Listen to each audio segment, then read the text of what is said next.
Shalom, soyez bénis partout où vous nous suivez. Bienvenue dans ces numéros.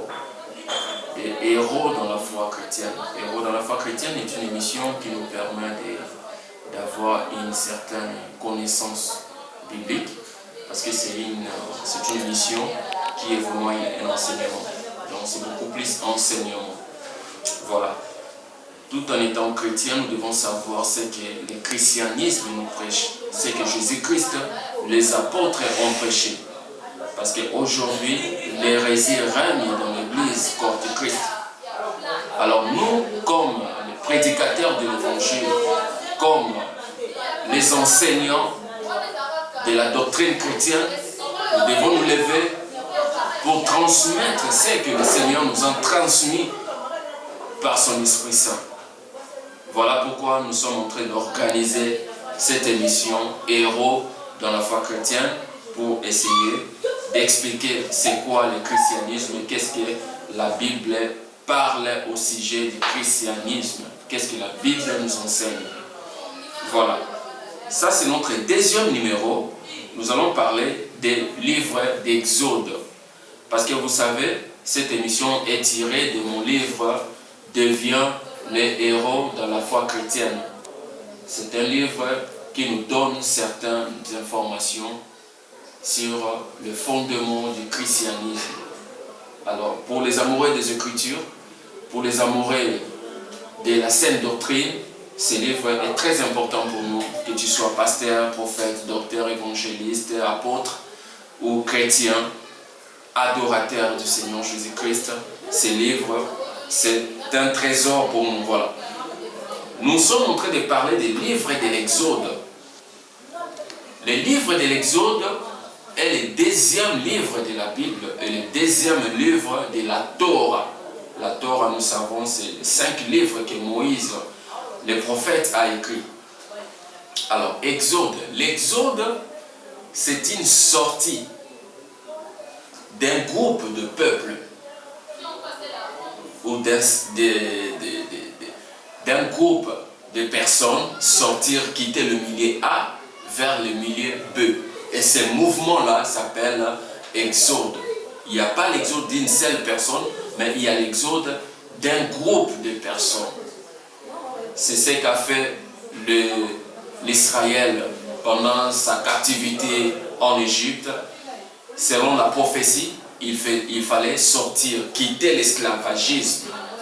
Alors, en sortant, l'ensemble du peuple de Dieu, ce mouvement-là qu'il a effectué, ça s'appelle Exode. Voilà. Nous allons en savoir plus. Ce que nous devons savoir, l'auteur de la Bible, c'est le Saint-Esprit, la troisième personne de la divinité. C'est l'Esprit Saint qui est l'auteur de la Bible. Mais lorsque nous parlons des auteurs de la Bible comme des personnes, donc nous parlons juste des gens qui ont été inspirés d'écrire un livre de la Bible. Donc on peut les appeler les écrivains de ces livres. Donc un écrivain, l'écrivain du livre de l'Exode, c'est Moïse. Moïse est l'auteur du livre de l'Exode. Donc c'est lui qui a écrit. Il a été soufflé par l'Esprit Saint d'écrire le livre d'Exode, qui fait partie de la Torah. Voilà. Nous allons le voir dans Exode chapitre 17, le verset 14, et Exode 24, le verset 4 à 7. Nous allons également le voir dans le livre d'Exode chapitre 34, le verset 27. Maintenant, à la deuxième position, nous allons voir la date de la rédaction. Parce que dans notre émission, nous sommes en train de voir le nom des livres de la Bible. Nous allons étudier les livres de la Bible. Nous prenons d'abord les noms de ces livres. Nous prenons deuxièmement l'auteur, donc l'écrivain de ces livres-là. Après ça, nous allons voir la date de la rédaction de ces livres. À part la date de la rédaction de ces livres, nous allons voir l'objectif de ces livres. Ces livres visent quel objectif? Et après, nous allons voir les versets clés, parce que chaque livre de la Bible a des versets clés de ces livres-là. Et puis, nous allons voir également le bref résumé de ce livre. À part le bref résumé, nous avons ce qu'on appelle préfiguration. Mais c'est quoi la préfiguration? La préfiguration est une image représentative des choses à venir. Donc quelque chose qui représente un événement qui va arriver dans la suite des temps. C'est ce qu'on appelle préfiguration. Ça provient du verbe préfigurer. À part la préfiguration, nous allons voir l'application concrète. Par rapport à ces livres de l'Exode, quelle est son application concrète dans nos jours d'aujourd'hui? À ce temps ici, l'application concrète des livres de l'Exode, c'est quoi? C'est ce que nous allons voir et puis nous allons terminer par là. Voilà. J'ai parlé de la date de la rédaction du livre de l'Exode. Le livre de l'Exode a été écrit entre 1440 et 1400 avant Jésus-Christ. Donc, le livre de l'Exode a été écrit entre 1440 et 1400 avant le Seigneur Jésus-Christ. L'objectif des livres. Le livre d'Exode vise quel objectif? Le mot Exode signifie sortie en masse ou départ. Sortie en masse ou départ. Au moment choisi par Dieu lui-même, l'exode des Israélites du pays d'Égypte marque la fin d'une période d'oppression des descendants d'Abraham. Ça, c'est dans Exode chapitre, dans Genèse chapitre 15, le verset 13. Et le début de l'accomplissement de la promesse de son alliance avec Abraham, selon laquelle ses descendants non seulement posséderaient la terre promise, mais s'y multiplieraient et deviendraient une grande nation. Ça, c'est dans Genèse chapitre 12, les versets 1 à 3 et puis le verset 7. L'objectif du livre peut se résumer au suivi de la croissance rapide des descendants de Jacob, de l'Égypte à l'établissement d'une nation théocratique sur la terre promise. Voilà, c'est ça l'objectif du livre d'Exode. Et nous allons voir maintenant ce qu'on appelle les versets clés. Chaque livre de la Bible, je disais, a des versets clés. Premier verset clé du livre d'Exode. Exode chapitre 1, le verset 8. La Bible dit: un nouveau roi parvient au pouvoir en Égypte, un roi qui n'avait pas connu Joseph. C'est l'un des versets clés. La Bible nous parle d'un roi qui n'avait pas connu Joseph, il parvient au pouvoir. Ça, c'est le premier verset clé. Le deuxième verset clé, Exode chapitre 2, le verset 24 à 25. La Bible dit: Dieu entendit leur gémissement et se souvient de son alliance avec Abraham, Isaac et Jacob. Dieu vit les Israélites, il comprit leur situation. Exode 2, 24 à 25. L'un des versets clés. Il y a un autre verset clé, la Bible dit, dans Exode chapitre 12, le verset 27, c'est le sacrifice de la Pâque en l'honneur de l'Éternel qui est passé par-dessus les maisons des Israélites en Égypte, lorsqu'il a frappé l'Égypte et sauvé nos familles. Le peuple s'inclina et adora. Il s'inclina et adora l'Éternel. Voilà. Ça, c'est l'avant-dernier verset clé. Alors, les derniers versets clés dans Exode chapitre 20, le verset 2 à 3, la Bible dit: je suis l'Éternel, ton Dieu, qui t'a fait sortir de l'Égypte, de la maison d'esclavage. Tu n'auras pas d'autre Dieu devant moi. Ça, c'est la loi que l'Éternel donne à son peuple. Il dit: je suis l'Éternel, ton Dieu. Souviens-toi, j'étais sorti de l'esclavage de l'Égypte. Tu n'auras pas d'autre Dieu devant moi. C'est un Dieu jaloux. Voilà, ça c'était ce qu'on appelle les versets clés. Maintenant, nous allons voir le bref résumé. L'Exode commence là où s'arrête la Genèse. Au moment où Dieu fait l'alliance avec les Juifs, son peuple élu. Donc l'Exode a commencé au moment où Dieu a fait l'alliance avec son peuple élu, les Juifs, après la Genèse. L'Exode raconte les événements qui se sont déroulés entre l'arrivée d'Israël en Égypte, sur invitation de Joseph, qui était puissant dans le pays des pharaons en ces temps-là, et leur délivrance de l'esclavage que leur avait imposé un nouveau roi, qui n'avait pas connu Joseph. Exode 1, le verset 8. Les chapitres 1 à 14 décrivent les conditions d'oppression des Juifs sous les règnes des pharaons. L'ascension de Moïse pour leur délivrer, les plaies que Dieu éternel avait infligées aux Égyptiens à cause du refus du pharaon d'obtempérer à ses ordres pour leur départ d'Égypte. La main souveraine et puissante de l'Éternel se voit dans les miracles des plaies jusqu'à la mort des premiers-nés et l'institution de la Pâque. La délivrance des Israélites, l'ouverture de la mer Rouge et la destruction de l'armée égyptienne.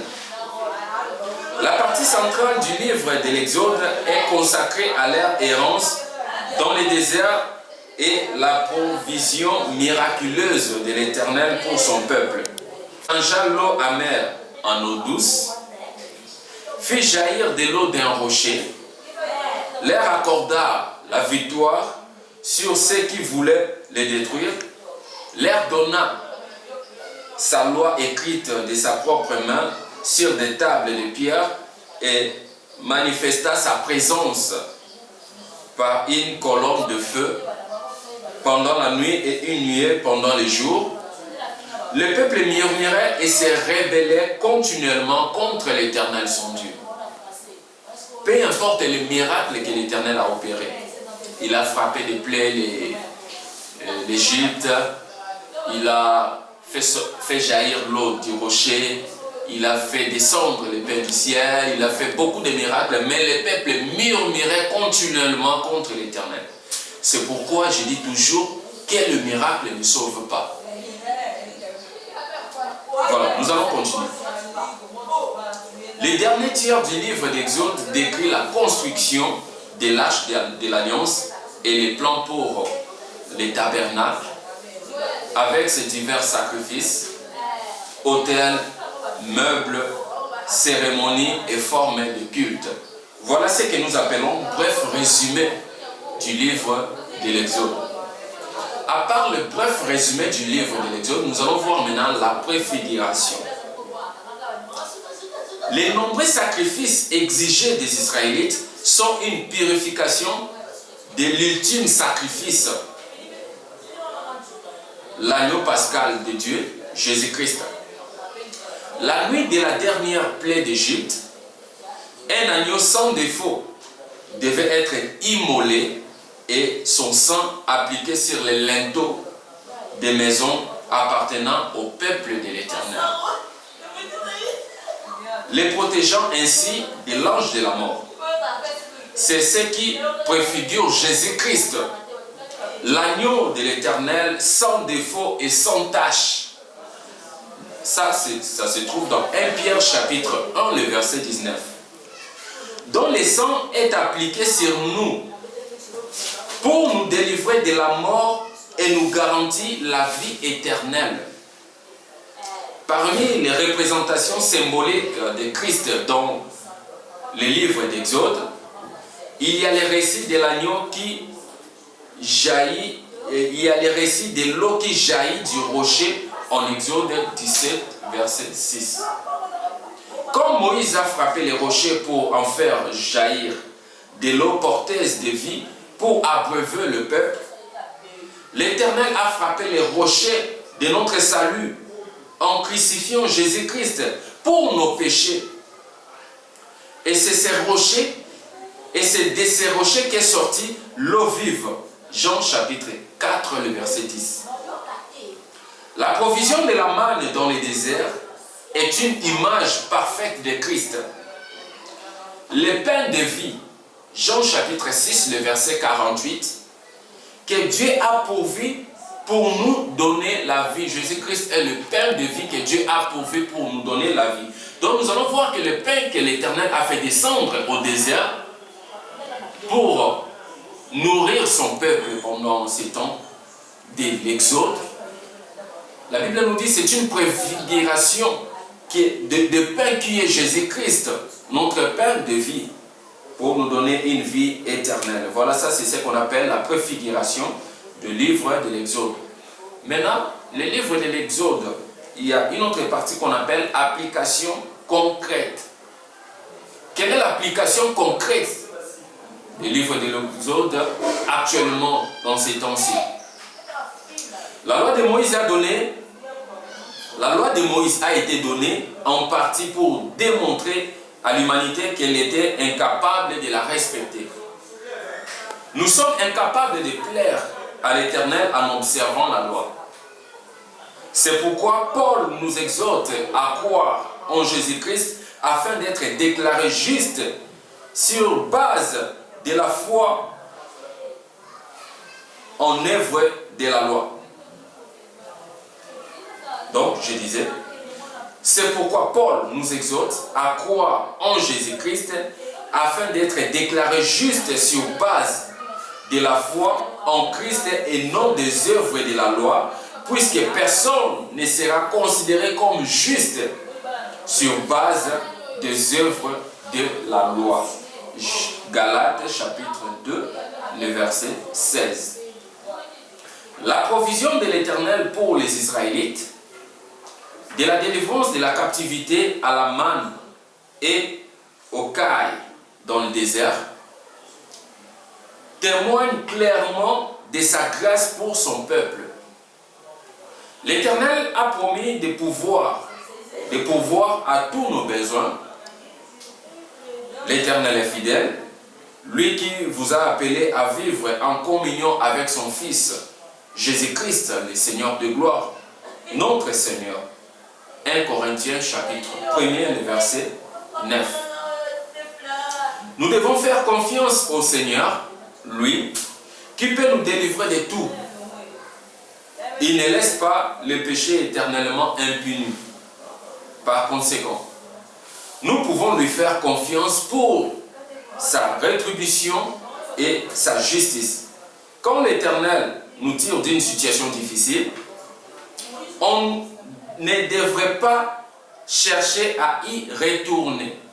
L'Éternel nous délivre pour que nous ne retournions pas dans notre ancienne situation. Quand l'Éternel nous demande quelque chose, il s'attend à ce que nous obéissons, mais en même temps, il nous donne sa grâce et sa miséricorde, parce qu'il sait que par nous-mêmes, nous ne pourrons pas lui obéir pleinement. Le Seigneur sait que par nous-mêmes, nous ne pouvons pas lui obéir pleinement.